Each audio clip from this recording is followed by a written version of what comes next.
ওগো আল্লাহ,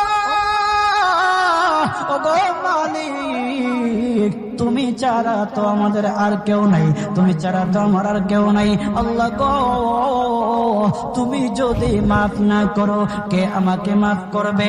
তুমি যদি মাফ না করো কে আমাকে মাফ করবে? তুমি যদি আমাকে মাফ করো তাহলে তোমার কোনো দিকে কমবে না, তুমি যদি আমাকে মাফ না করো তোমার কোনো দিকে বাড়বে না।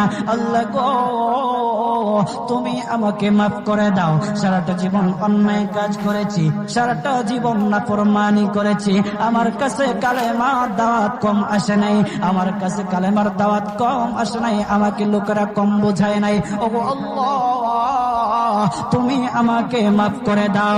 মাফ না করলে কোথায় যাব, কার কাছে যাব? বাবা যখন মারে তখন মার কাছে আশ্রয় নেওয়া যায়, মা